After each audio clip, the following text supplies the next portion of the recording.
get enough available sun just from the sun reflecting off the bonnet of your car as you sit in a car. So just bear in mind there's also incidental, thanks. Incidental sun exposure obviously that occurs throughout the given day. Thanks, Dad. All right. So, I mean, the warning signs realistically, as I said, skin cancers can be of any colour, so don't think it's just a black mole. In fact, most skin cancers are not moles, they are newly arising. So if you've got anything, as I said, that's changing in size, shape or colour, get it checked out. The other one is if you have a sore that doesn't heal, so in other words you scratch something and then it doesn't heal up. That's actually is a precursor of the fact it could be a skin cancer. And I think that you know, don't be fearful of this stuff, because I mean ultimately, as much as we don't want to think that it's ever going to happen to us, the fact is that, you know, if we find something and get it early, you can end up with a scar about this long, and you know that's it. You know what I mean? There could be worse things going on, but my key thing is that, you know, see someone who knows what they're doing, and I'll, you know, help point you the right direction today for that. But I'm just conscious of the fact that you know, it is something which you need to be proactive about and hyper-vigilant. I mean, if you go and see your doctor today and he looks at your skin, at this point in time we can't find something. That's not saying that 2 weeks, 3 weeks, month later that we won't.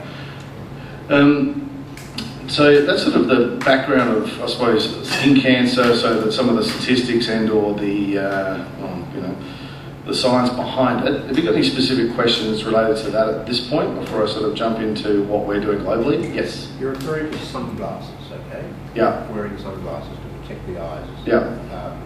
Are the eyes, the retina, yeah, I mean, look, susceptible to... you can have a melanoma in the inside of your mouth. You can have it perianally, right? It's one of those things that can be anywhere in the body.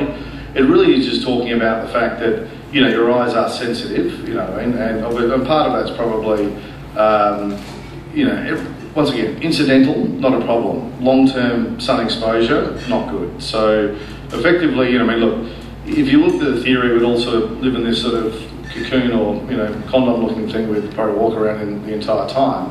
But what they're basically saying is that, look, you know, we can't protect all of our body, but that's one easy way to do it. And yes, you can get melanoma of the eye, and as I said, you can get melanoma in your mouth. I mean, it's one of those, you know, do we check for it? Not really.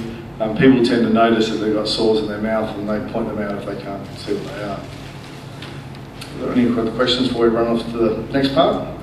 All right, so knowing that this was the case, and as far as that it's the most common cancer, it's the fastest growing cancer, and most doctors actually don't know how to diagnose and treat it.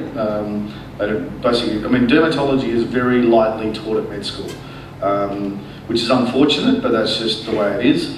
In Australia, and it's actually the same in all Western countries. So for us, in that situation where, you know, patient dies unnecessarily, and you know, you've got a situation that if I want to go and see a trained professional to do it, I've got to wait 6 months to get in, and if I live in a rural area, I've got to travel hundreds of kilometres to say, well, what is this? So we basically sought, you know, initially obviously with a chain of clinics, that was fine, but the thing for me was that we were seeing 13,000 patients a month, so obviously we're not affecting a small group, but it was a relatively small group. I probably realised that it was more important that we change the way that the doctors are able to diagnose, because if I can affect one doctor, then they can affect thousands of patients as far as their outcome is concerned. And probably one of the classic stories I'll tell is that we had a doctor from Rockingham in Perth, this is back in 2006, Rockingham in Perth, he's been a GP for 21 years, he had never diagnosed a melanoma in 21 years. Now, it's not saying he didn't refer some patients off with some funny looking things he wasn't sure about, but, you know, did he diagnose one with confidence? No, he didn't. He did the course, the education program we built with the UQ, and he diagnosed 4 melanomas in the next 6 months, including a level 3 on a 15-year-old girl's hip. Now, level 3 is one stage away from not coming back from there. So what was interesting, as he said, is that he'd, you know, been taught the new skill, he had the new toy, you know, so he wanted to look at things, and that's why he found these things. But what was interesting is that none of those patients presented for a skin check. They were there just for another general practice consult of some description, and when they took off their shirt, he said, well, what's that on their back? I don't know, don't like the look of that. And what he basically said is, in the past, in the last 21 years, if the patient didn't point it out, he didn't look at it. That was, you know, I don't know what I'm looking at, you know, it's not discussed, I'm happy to leave it. Now, that's not ideal, but that's common. And that's the problem, you know, this is common. So now he then went on to diagnose. I mean, he rang me up. The first 4 he rang was a kid in a candy shop. He was very excited. But then obviously upon reflection, he's going, well, what have I missed? In the last 21 years.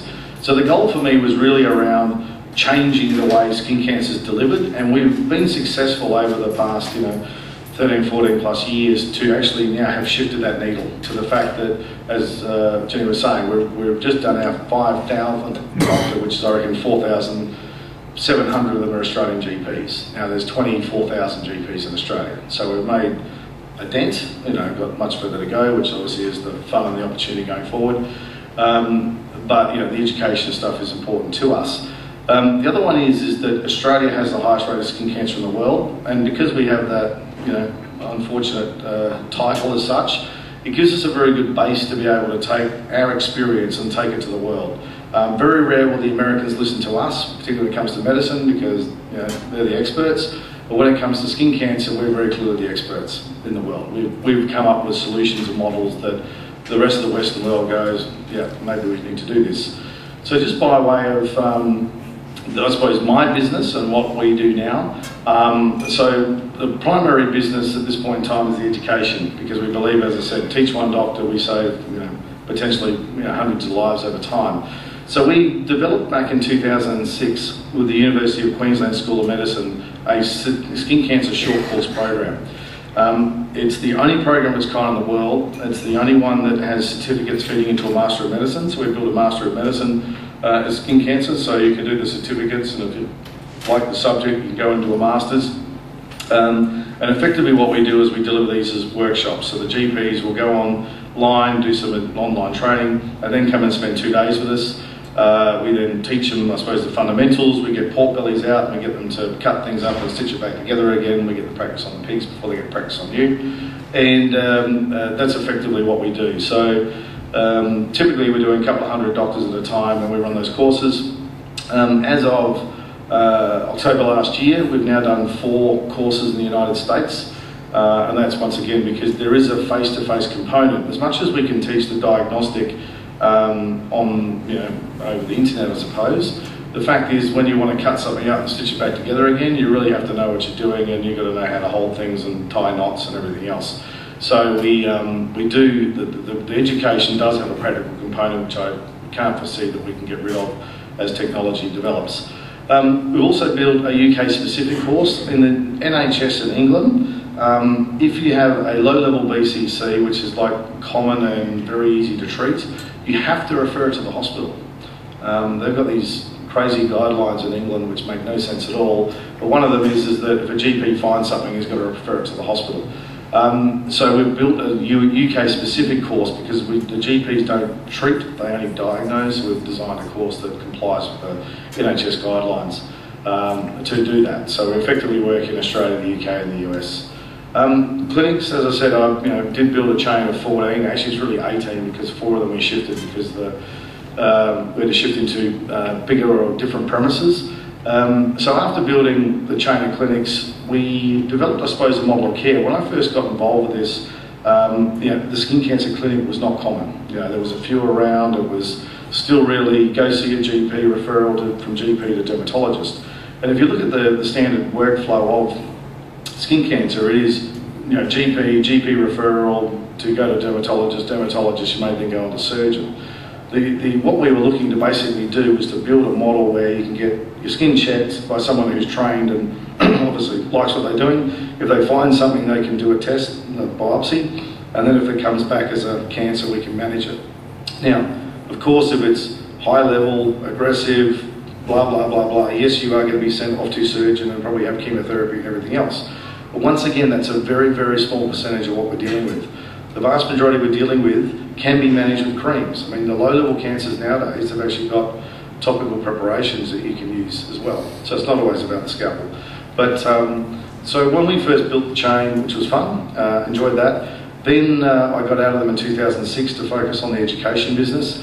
And then in 2009, I had some of the old doctors that worked for me approach me and say, look, really would like to work with you again, and how about we build a clinic? And I didn't really want to get back into managing humans if I could avoid it, but I really then sort of looked at one of the challenges that we had was that we were teaching doctors